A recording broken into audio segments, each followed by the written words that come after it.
अस्सलामुअलैकुम एवरीवन। उम्मीद है आप सब बिल्कुल ठीक ठाक होंगे, खैरियत से होंगे और अपनी पीपीएससी की एग्जाम की तैयारी भरपूर तरीके से कर रहे होंगे। आज की जो लेटेस्ट न्यूज़ आपको सुनानी थी वो ये थी कि 2000 लेक्चरार्स की सीटों के लिए 2.5 लाख दरख्वास्तें जमा। इतनी ज़्यादा दरख्वास्तें और इतनी थोड़ी सी सीट। इस न्यूज़ को सुनाने का मकसद बिल्कुल आप लोगों को परेशान करना नहीं था, ना ही टेंशन में लाना है कि आप लोग टेंशन लेंगे इतनी कम सीट्स हैं और इतने ज़्यादा एप्लीकेंट्स हैं। इसका मकसद बताने का जस्ट ये है कि आप ये देख लें कि कंपटीशन बहुत ज़्यादा है और इस कंपटीशन में आके आपने अपनी सीट को सिक्योर करने हैं। आपने अपनी सीट हर हाल में सेव करनी है। और वो कैसे करनी है, एक तो हम आपको आज ये बताएंगे कि आपने तैयारी कैसे करनी है, कौन सी बुक्स को आप पढ़कर अपनी तैयारी अच्छी कर सकते हैं, आपको कौन सी बुक्स से कंसर्न करना चाहिए और सेकंड, आज की वीडियो में हम आपको बताएंगे कि एग्रीगेट कैसे बनाया जाता है पीपीएससी का। बहुत से स्टूडेंट्स हैं जिन्होंने क्वेश्चन पूछा है कि एग्रीगेट क्या कैसे बनाएंगे, कितने परसेंटेज कहाँ से मार्क्स इंक्लूड होते हैं। सो काइंडली आए, जल्दी से हम आगे मूव करते हैं और पहले एग्रीगेट की बात करते हैं, देन आप बुक्स के बारे में आपको बताया जाएगा। जो टेस्ट है हमारे पास वो जी 100 MCQs पे मुश्तमिल होता है, जिसको करने के लिए आपको 90 मिनट्स टोटल दिए जाएंगे और हर गलत ऑप्शन को चूज करने पे आपकी 0.25 नेगेटिव मार्किंग भी की जाएगी। मतलब अगर एक MCQ 1 नंबर का है, अगर आप उसको गलत कर देते हैं तो आपका 1.25 मार्क्स डिडक्ट होगा, जबकि छोड़ देने पे आपके जस्ट 1 मार्क्स कटेगा। सो काइंडली जस्ट वो MCQs करें जो आपको 100% श्योर है। वो MCQs जो इसके बारे में आप श्योर नहीं है, काइंडली उसको छोड़ दें। इससे बेहतर कि आप ना 1.25 मार्क्स डिडक्ट करवाएं, क्योंकि सही होने का जो चांस है वो जस्ट 1/4 है और गलत होने का चांस 3/4 है। सो वो ऑप्शन, वो MCQ जिसमें आप 50-50 भी हैं, लाइक एक MCQ है जिसमें 4 ऑप्शन है।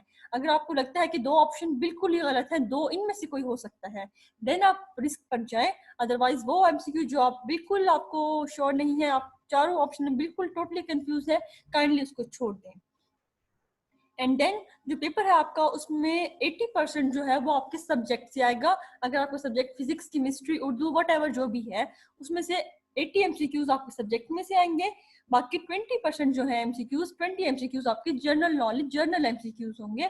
लाइक वो कहीं से भी हो सकते हैं, इंग्लिश, उर्दू, इस्लामियत, पाक स्टडीज, करंट अफेयर्स, साइंस। हाँ, करंट अफेयर्स जो है वो बहुत ज्यादा इंपॉर्टेंट है, उसमें से हर साल कोई ना कोई MCQ जरूर आते हैं, बल्कि एक MCQ भी नहीं, 2 से 3 MCQs करंट अफेयर पर हमेशा होते हैं। बाकी आपका जनरल नॉलेज है, जनरल साइंस, इस्लामियत आपको आना चाहिए। और करंट अफेयर्स को तैयार करने का सबसे बेस्ट ऑप्शन है न्यूज़। आप न्यूज़ देखिए, हेडलाइन जरूर देखिए, आपका इंशाल्लाह करंट नॉलेज और करंट अफेयर्स पे जो जो भी नॉलेज है वो आपको बहुत ज़्यादा इम्प्रूव हो जाएगा। Then move on. जो टोटल मार्क्स हैं पीपीएससी के वो 200 होते हैं और 200 में से जो 50% मार्क्स हैं जो आप टेस्ट देंगे पीपीएससी का, जो कि इंशाल्लाह सुना है कि नवंबर में होगा, और उसमें से काउंट किए जाएंगे। 40% जो है वो आपका प्रीवियस एकेडमिक रिकॉर्ड इंक्लूड होगा। 100% मार्क्स जो हैं वो आपके इंटरव्यू में से लिए जाएंगे, लेकिन इंटरव्यू की बात तो बाद में आ जाएगी जब आप टेस्ट को क्वालिफाई कर लेंगे। आज का हमारा मेन मकसद टेस्ट पे फोकस करना होगा। सो और 10% मार्क्स जो हैं वो उन लोगों के लिए है जो कि गवर्नमेंट एम्प्लॉयज के बच्चे होंगे। सो ये 10% मार्क्स तो इंक्लूड कर दें, क्योंकि इसमें बहुत कम कैटेगरी के लोग आएंगे। मेन जो है हमारा फोकस जो है वो आज का टेस्ट है, क्योंकि एकेडमिक है वो तो आप जो हो चुका है वो हो चुका है, लेकिन फिर भी एकेडमिक को जो काउंट करने का तरीका है वो ये है कि मैट्रिक में ये आपको परसेंटेज दी गई है। इधर इधर मैट्रिक, एफएससी, बीएससी, एमएससी के मार्क्स ये है जो आपके काउंट होंगे अकॉर्डिंग टू परसेंटेज, और देन टोटल मार्क्स 40 में से आपके इतने आएंगे। अब मैं एक एग्जांपल दे देती हूँ आपको, लाइक कोई भी एक लड़की है, कोई भी एक लड़की है जिसके मार्क्स 70% है फॉर एग्जांपल, अगर उसके मैट्रिक में 70% मार्क्स हैं तो उसका 5 मार्क्स इंक्लूड होगा।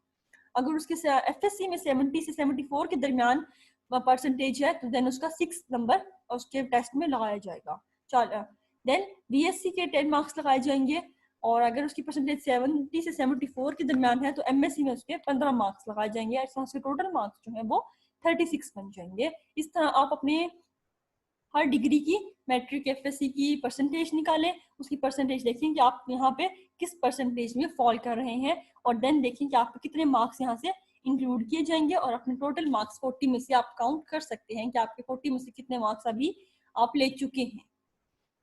देन आ जाती है टेस्ट की बात, जो आपने देना है, जिस पे आपको मेन फोकस करना चाहिए, क्योंकि जो प्रीवियस रिकॉर्ड है, जो प्रीवियस सीजीपीए है, वो कम मैटर करता है। जो आपका टेस्ट आना है और इंटरव्यू आना है वो आपका मेजर इन्फ्लुएंस डालेगा आप पे। तो जो हकीकत है वो ये है कि एक सीट के लिए तकरीबन 4 से 6 स्टूडेंट होते हैं राउंड अबाउट, जो एक सीट पे कम्पीट कर रहे होते हैं। और आपने उन स्टूडेंट को कम्पीट करने के लिए कौन सी बुक्स को फॉलो करना है? जो आपका टेस्ट पोर्शन, जो पास्ट पेपर्स हैं जो देखे गए हैं, उनमें जो 50 से 60% है वो आपका एफएससी में से आया होता है। स्पेशली ये केमिस्ट्री स्टूडेंट्स के लिए है कि आपका जो मेजर पोर्शन है वो एफएससी से आएगा, और जो माइनर पोर्शन है वो आपकी मास्टर स्टडी से आया होता है। लेकिन वहां से भी कुछ ना कुछ आएगा जरूर। 60% यहाँ से है तो बाकी 20% वहां से आएगा, और 20% आपका जनरल नॉलेज होगा। सो जनरल नॉलेज पे फोकस मत करें, उसके लिए कोई खास ना बुक्स है, आप अपने सब्जेक्ट पे फोकस करें मेन। और जो एफएससी के अलावा केमिस्ट्री स्टूडेंट्स हैं उनके लिए ये है कि एफएससी के अलावा उन्होंने जो तैयारी करनी है वो करनी है स्पेक्ट्रोस्कोपी की, क्रोमेटोग्राफी की और न्यूक्लियर केमिस्ट्री की भी। तो न्यूक्लियर केमिस्ट्री, स्पेक्ट्रोस्कोपी, क्रोमेटोग्राफी के लिए आपको अलग से बाहर बुक्स चाहिए। और जो स्पेक्ट्रोस्कोपी भी हमेशा कोई 2 या 3 एमसीक्यूज आए होते हैं। और स्पेक्ट्रोस्कोपी आप मेनली फोकस कर रहे हैं सिल्वर स्टेन से और डॉक्टर यूनस से, इनमें स्पेक्ट्रोस्कोपी बहुत अच्छी दी गई है। और इसके अलावा भी अगर आपको कोई बुक अच्छी लगती है आप उसको फॉलो कर सकते हैं। लेकिन यहाँ पे जो बुक्स जो मैंने पढ़ी हैं उनमें जो चीज़ मुझे अच्छी लगी है वो मैं आपको रिकमेंड ज़रूर करूँगी।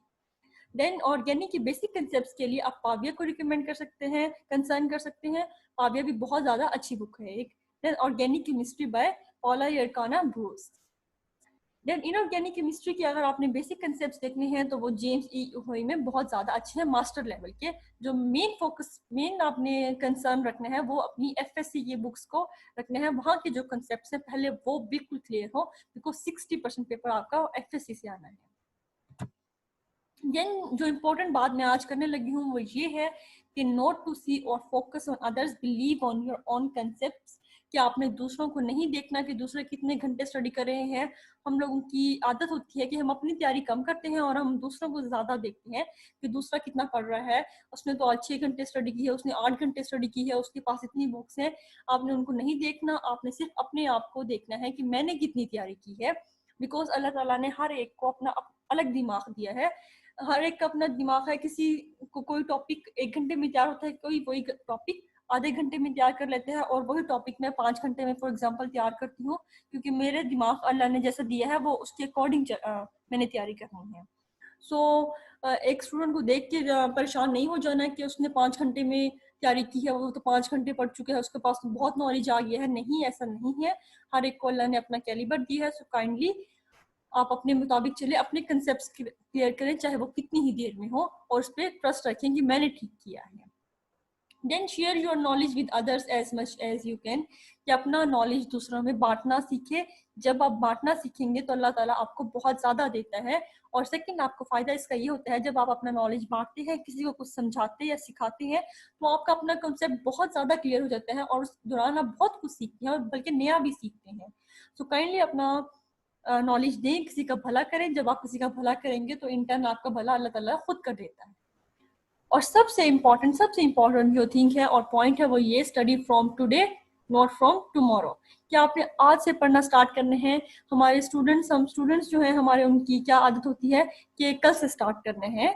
सो और वो करते करते कल हमारी कभी भी नहीं आती, और इस तरह टाइम खत्म हो जाता है। रोल नंबर स्लिप हमारे हाथ में आ जाएगी और वो कल अभी तक नहीं आएगी, और फिर कल जो आएगी ना वो बस टेस्ट वाली होगी हमारे पास।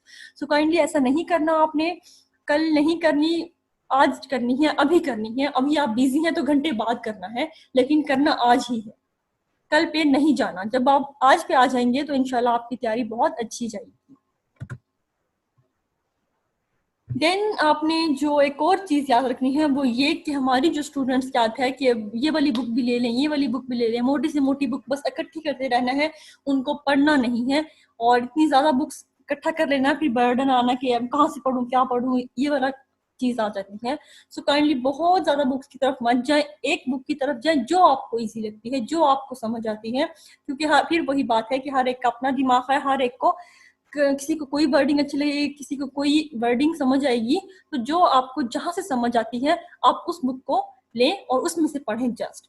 फॉर एग्जाम्पल मैं बात करती हूँ कोऑर्डिनेशन कंपाउंड्स के नोमेनक्लेचर की, तो कोऑर्डिनेशन कंपाउंड्स के नोमेनक्लेचर आपको इनऑर्गेनिक की बहुत बुक्स में, हर बुक में ही मिलेगा ऑलमोस्ट, और हर बुक में एक ही बात लिखी होगी, एक ही, क्योंकि कोऑर्डिनेशन और जो नेम है कंपाउंड का वो वही रहने हैं, जस्ट वर्डिंग चेंज होगी बस। हर एक किसी को कोई बुक अच्छी लगेगी, किसी को किसी अथर की अच्छी लगेगी, तो जिसको जो बुक अच्छी लगती है वो बुक पढ़े, लेकिन एक जगह से ही पढ़े, हर बुक से करने की कोई जरूरत नहीं है। इस तरह आप जस्ट खुद थकेंगे और कुछ नहीं होगा, और दिमाग पे बर्न होता जाएगा कि मैंने इसको भी खत्म करना है, टाइम कम है आपके पास।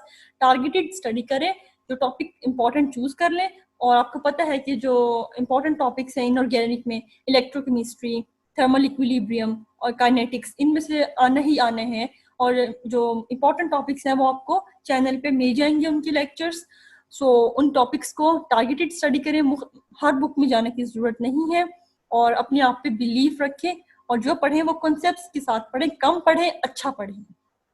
और at the end good luck all of you, and बहुत ज़्यादा अच्छी तैयारी के साथ जाना है, हौसले के साथ जाना है, और दूसरों को बिल्कुल नहीं देखना कि इतने ज़्यादा लोग सेंटर में आ गए हैं तो मेरा कहाँ से होगा इतने ज़्यादा लोगों में। आप भी जो सीट्स हैं वो बेशक कम है, लेकिन उन पे आप जैसे ही इंसानों ने जाना है, सो अपने आप पे भरोसा रखें और अच्छी तैयारी करें। Good luck for the test, और ऐसी ही वीडियोस, मज़ीद वीडियोस के लिए और अपडेट रहने के लिए हमारे चैनल को सब्सक्राइब करें और हमारे वीडियो को लाइक करें। थैंक यू, अल्लाह हाफिज़।